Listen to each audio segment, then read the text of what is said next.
tidak perlu dijawab. Sekarang kita balik. Seandainya orang yang meninggalnya orang kafir, tidak pernah tahu tentang Allah, tidak pernah tahu tentang Muhammad, tidak pernah baca Al-Quran, baru kita ajarkan seperti itu,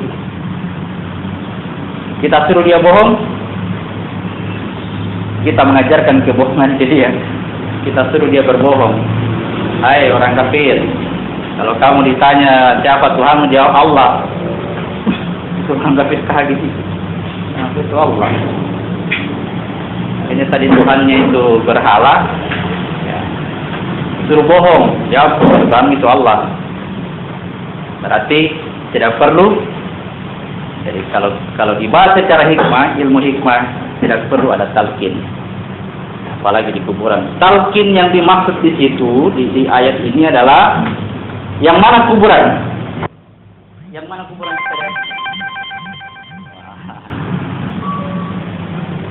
Ini kuburan berjalan kalau isinya mati.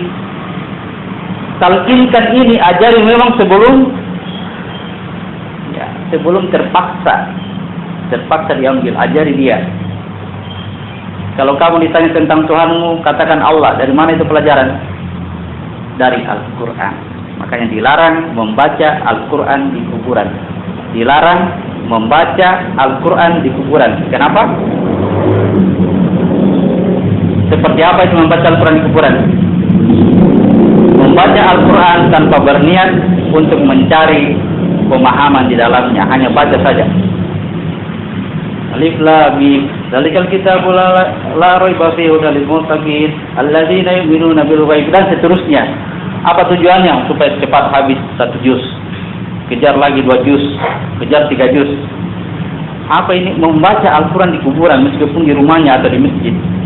Tempatnya secara lahiriah di rumahnya atau di masjid, tapi sebenarnya dia membaca di kuburan. Itu yang dilarang. Kalau orang membaca Al-Quran di kuburan, bagaimana? Urusannya dia. Ya, urusannya kan yang dia tahu itu ji.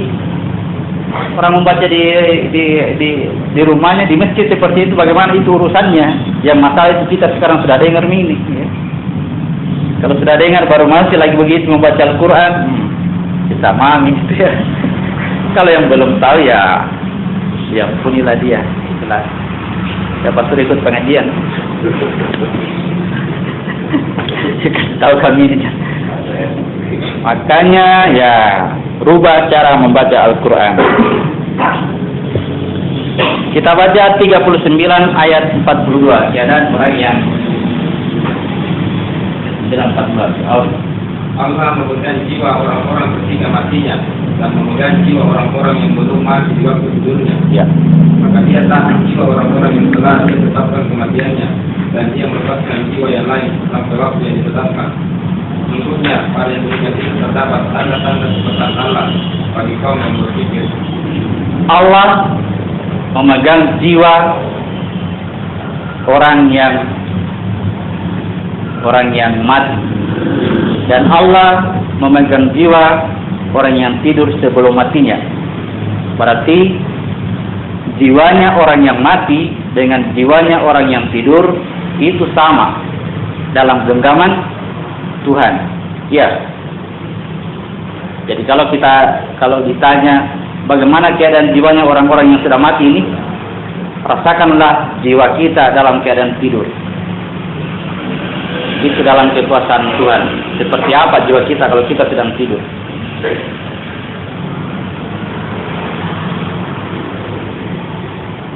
Jadi orang yang mati sama dengan orang tidur.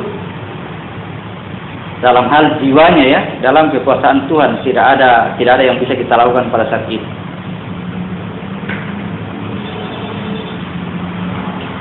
Tidur sama dengan mati.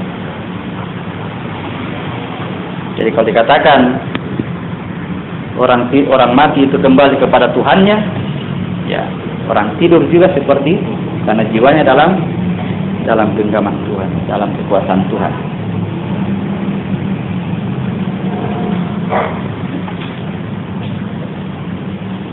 Surat 2 ayat 134. Dan janganlah kamu mengatakan terhadap orang-orang yang duduk di jalan Allah bahwa mereka itu mati, bahkan sebenarnya mereka itu hidup, tetapi kamu tidak menyadarinya. mati karena berjihad, jangan katakan dia mati. Orang yang gugur di jalan Allah karena berjuang membela agama Allah atau berjuang membela kebenaran, mati syahid, jangan katakan dia mati, dia itu hidup.